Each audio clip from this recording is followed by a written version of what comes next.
Joining me now is Zach Bair of the Zach Bair Band, who have a new song called Ordinary Girl from an EP of the same name. Welcome to the show, Zach.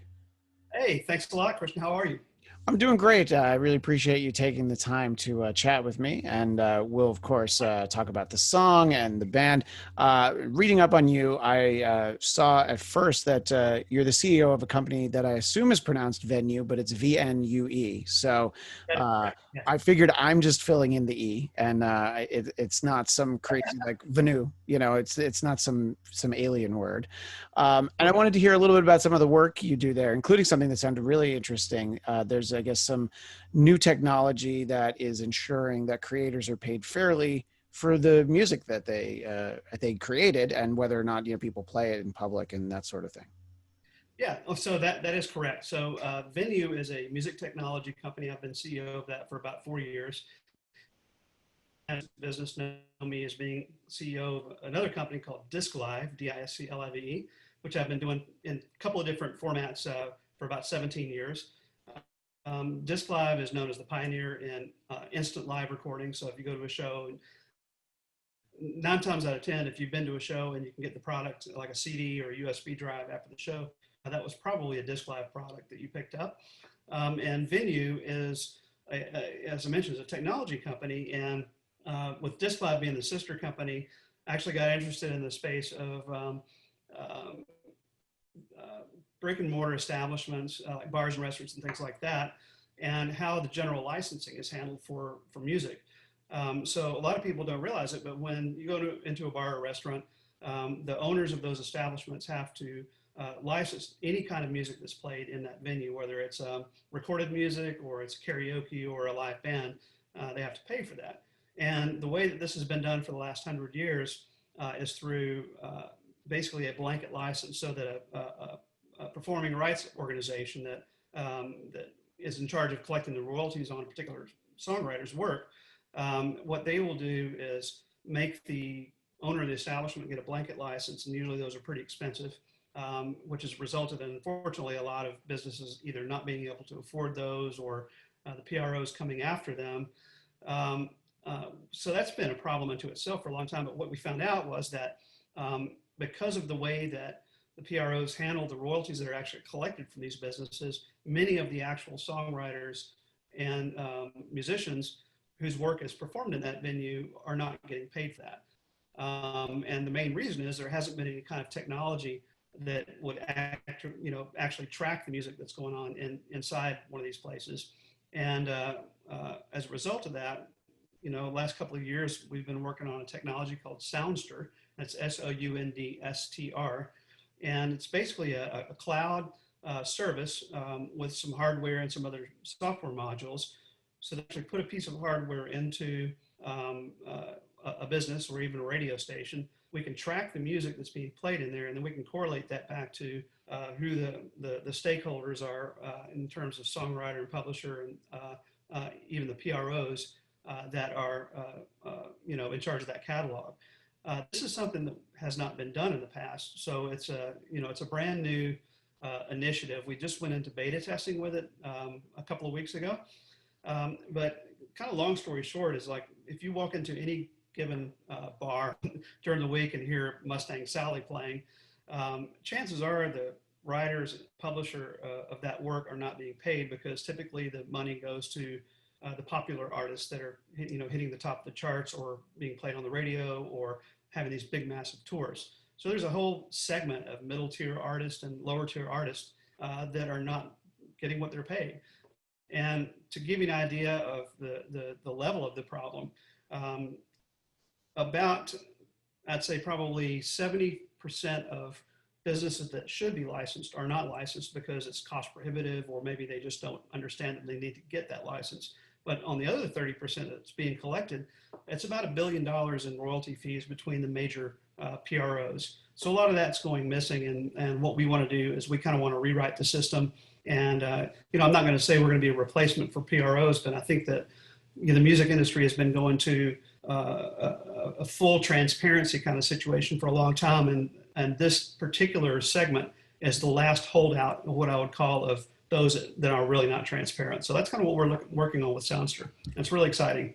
Yeah, and I mean, obviously, you sort of touched on it that the smaller and mid-level artists aren't the ones that are going to have somebody looking out for them, whereas your large artists and/or their estates, uh, right at the top of my head is Prince, who they're very protective of his music. I have gone to a favorite karaoke establishment and was informed that we can't play any Prince music anymore because Yeah, it's right. it's that level of, if you've ever looked for a Prince song on YouTube, you'll notice like, oh, they're not there. That video that I found 2 months ago isn't there.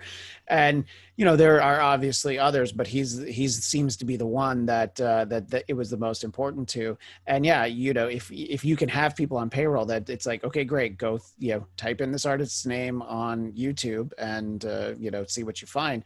And in general, I know that's not exactly the same thing as performance, but it is, an example of how easy it is for, if the Rolling Stones want to protect their copyrights, that's not going to be a problem. They can certainly afford it. So that's why it really stood out, because it definitely seems like it's very interesting. The idea that there's all those songs in a jukebox, a good bar with a great jukebox. You're like, are they going to pay everybody in there? And the answer, unfortunately, is usually no, they're not. That's correct. And that's one of the big issues I had. I actually own a couple of small venues. And one of the things that really drove me to this solution was that I would get these guys walking in from ASCAP or BMI, and they would, basically twist your arm behind your back and say, you've got to get a license, or, it's a copyright infringement, blah, blah, blah. And my question to them was, well, how do I know that you're actually paying Elton John when his, song plays? And their answer was, well, that's not really my department, or blah, blah, blah. And I knew at that point, that it was really kind of a huge gray area. And then we actually confirmed that. The way that I got involved with Soundster itself was that we acquired a company called Soundster. And the president of that company was actually a musician, Aaron Buccarelli, who was the drummer for Hawthorne Heights during the 2000s. And he found out that he was basically getting ripped off to the tune of about $500,000 because of royalties that were not being paid, because of the way the PROs were sampling the music, a very, very small sample once a quarter. So they weren't picking up the fact that I think the Cincinnati Reds were using his song as the basis of one of their theme songs or whatever. So he was, out quite a bit of money for that.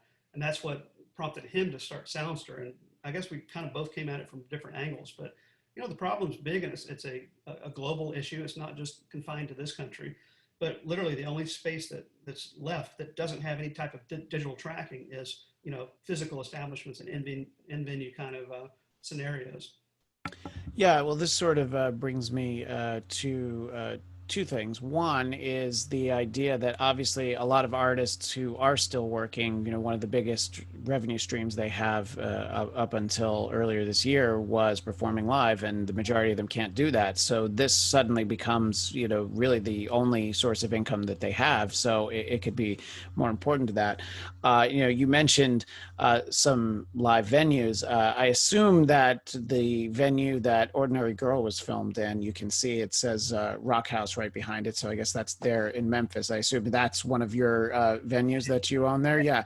And so I was watching it, and it's so funny because it's this weird throwback to, way back in March, what used to be this regular occurrence for people like me, going to a show and seeing a band, and, all the drinking, and, people standing around not wearing masks and all that.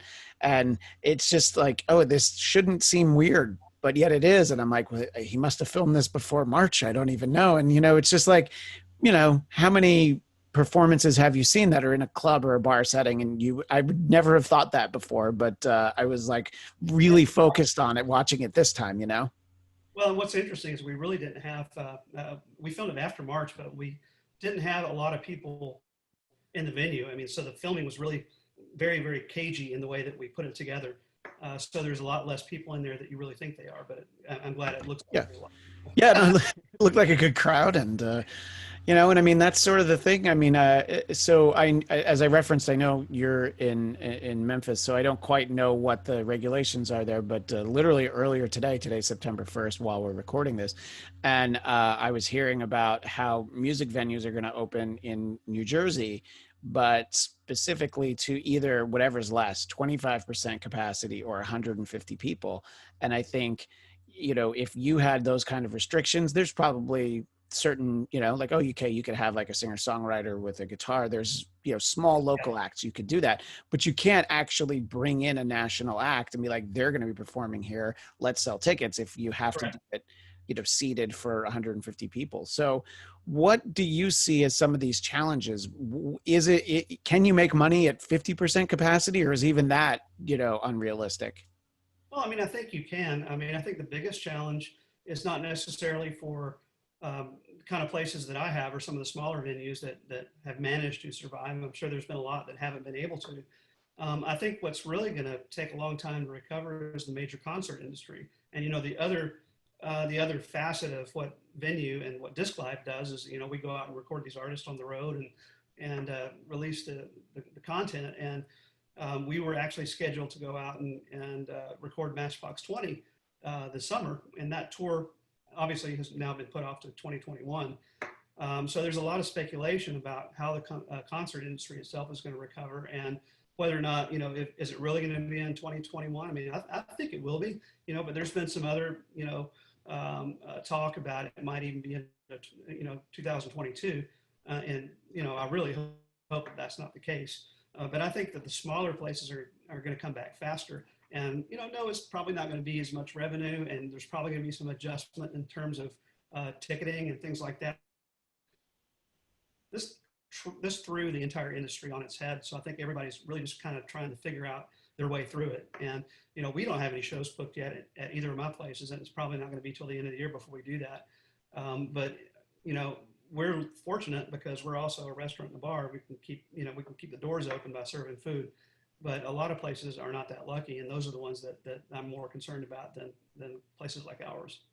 Right. And you have places that are scrambling to figure out how to add a menu, and I mean, I heard a lot about places in New York City that they felt like bars weren't offering substantial enough food. It's like, no, you can't sell people a peanut butter and jelly sandwich for $5, And so,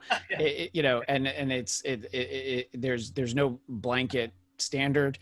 And I mean, that's the weird thing too, is because if, any size venues open in New Jersey, that's great, but they're not open in New York, they're not open in Connecticut, and in parts of Pennsylvania, I think they are. So it's very regional. And I think you're right that there will be places where you can have large shows, especially outdoor ones. But I mean, a perfect example would be a tour that got postponed to next year that had Def Leppard, Motley Crue. It was called and Poison. It was called the Stadium Tour. And it was like, yeah, we're going to play in the largest venues with the most people possible. And you wonder, like, can something like that actually get pulled off? And it's hard to say. I think you're right. Like your theaters and clubs, that level will be able to come back much sooner than that. I mean, it's not either of our areas of expertise, but just as a fan, I mean, just the idea of going to a live sporting event, you can't even imagine being able to do that, even something with like 20 to 50,000 people, so it's so hard to predict, so yeah, go ahead. Yeah, no, it's literally nothing that anybody's ever prepared for, because there's no blueprint for like, yeah, but what if you can't open for 6 months? Well, what's happened? Well, there's people could get sick if they come to our bar. So yeah, it's so strange to have to think about it. And yeah, when I didn't have a ton of concert tickets for this year, but when they were like, okay, well, we'll see you literally 11 months later, I'm like, really? Even that seems soon sometimes. So I guess we'll see. I did want to kind of talk a little bit about how all of this ties into something that I know is important to you. I was reading recently about how one of the underreported side effects, I think, of this lockdown and people's legitimate fears of coronavirus, COVID-19, is you have so many people that are home alone. I mean, I have a wife, I have 2 kids. So there's a part of me that's like, oh, I would love that idea of being home alone. But I think the reality of it is, and I have plenty of friends who are single, don't have roommates, that, when you're spending that much time by yourselves, obviously you can get incredibly depressed. And I've read about how there's a lot more drinking and drugs and depression. And I know that you're working with the American Foundation for Suicide Prevention. And I think that obviously that would be an important cause at any time, but I feel like this is something that people aren't focusing on, that being told you can't go outside today or any day for 6 months. And people, there's someone very close to me has a spouse who is literally afraid to go outside because this person turns on the TV and everything they see makes them think like, I can't go outside. Everything's on fire. I could get sick. I could get you sick. And I just wanted to talk a little bit about how an organization like that, how important it is, like I said, at any time, but especially right now. Well, yeah, I think it is too. And there's been some publicity around an increase in domestic violence and things like that during the lockdown because people are stuck at home, and if they're having issues already, then they're going to have a lot more issues. But I think in terms of depression and suicide and mental illness, that isolation certainly is not helpful. And I think, I'm no expert in this field, but, I have friends like you have that have really been challenged through this time. They haven't been able to get out. They're lonely. They're depressed. And, I've had people that are close to me in the past that have committed suicide. And, I just felt like this is a really important topic that we should be talking about. And by partnering with the American Foundation for Suicide Prevention and, donating some of the proceeds from sales of the EP and the single, at least I hope I can make a little bit of impact. And then by doing interviews like this, I hope I can bring more focus to the fact that, people might be, hurting or lonely around us. And we're not really able to tell that because some people don't put off those vibes. They can cover it up completely. And then all of a sudden it's too late and they're gone. My message is I think that we as people need to be more aware or have our, radar turned on to a certain degree, and be looking for just minute signs that might be something wrong, because, extending the hand to somebody that you may or may not know is in that mode could be the difference between saving their life and them being gone forever. And, it doesn't hurt to ask, hey, are you okay? And is everything going all right? Do you want me to come over? And, there's a variety of things that you can do to try to make people feel better. But I think that is something that as we start moving through this pandemic, I think that statistics are going to show that there's probably been an increase in suicides, unfortunately. And to your point about not being able to spot it, I mean, obviously this was a huge national news, but we heard on Friday that the actor Chadwick Boseman had colon cancer, and he was diagnosed 4 years ago, and he starred in several action movies in that time, specifically Black Panther, which he's in basically every scene, and no one had any idea. So if you can hide that sort of physical ailment, obviously anything that's going on emotionally or mentally, it's very easy to be like, oh yeah, I'm fine, especially when you're not getting to see people. So I think that here we are, September 1st. It says that September is National Suicide Prevention Month. So it seems like the perfect time for us to be having this conversation. And yeah, I think that's great that you're donating a portion of the proceeds. The EP is out today, September 1st, as we're speaking. And there is a video for it, as we referenced, for the title song, Ordinary Girl. And everybody can just find that, I assume, on your website, social media, all that kind of stuff, right? You bet. ZachBairMusic.com, and then all the social media name is Zach Bair Official, ZachBair Official, and it's on all the Spotify and blah blah blah, all that stuff. It's out there. Yeah. Great. Yeah. And so, and listening to the song a few times and listening to the EP, I was like trying to listen very, very closely, like vocally for, influences. And I heard like a range that went from Bowie and a little bit Pete Townsend, Roger Daltrey, especially on Rutherford Drive, but all the way up to, some really high level, like Jeff Tate of Queensryche sort of level stuff. So I heard a lot in there, and I thought that was great because, I was just like, I listened to one song. I'm like, okay, I think I have a feel. I'm like, oh no, this one doesn't sound like that. So I'm sort of wondering who some of the vocalists were that you just admired. And did you ever be like, oh, I feel as though I want to sing like so-and-so, or is it just the music you grew up with and that's how your style developed? I grew up, it was weird because I grew up with a lot of great bands like Boston and Journey. but I also really embraced the 90s era with the Alice in Chains, and all these guys, Stone Temple Pilots and all that. But, probably my earliest vocal influence was Brad Delp from Boston. I was fortunate enough to meet them when I was in high school. And um, I always, my range is, it sometimes it can be pretty good. Other times it may not be. But I've always liked Journey and Steve Perry vocals, and some other influences are probably Don Henley, um, and of course Jeff Tate. I mean, and Bowie. You nailed two of them right there. So yeah, I got chills when you said that. So I appreciate that. Yeah, no, yeah, it's obviously if you could be compared to either to those two guys, and I don't know how many people you get both in there, but yeah, and it's funny you were talking about Journey, those songs like Steve Perry is very honest, like yeah, I can't sing those songs anymore. He put out a new album I think last year or 2 years ago, and he's like yeah, I can't go out and tour and sing those Journey songs, and that's why it's so impressive that their current singer Arnell, who they literally found on YouTube singing karaoke songs. And I saw them with Def Leppard, I don't know, like 2 years ago. And you look at this guy and you're just like, that noise comes out of him. And it, literally filled the forum here in LA, So, Right. yeah, Arnell. Yeah. So it's always interesting when you can be like, yeah, so you're used to that sound coming out of Steve Perry, and here's this guy, and then he's been with them for like 10 years now. So it's so weird to think about the new guys in a lot of these bands.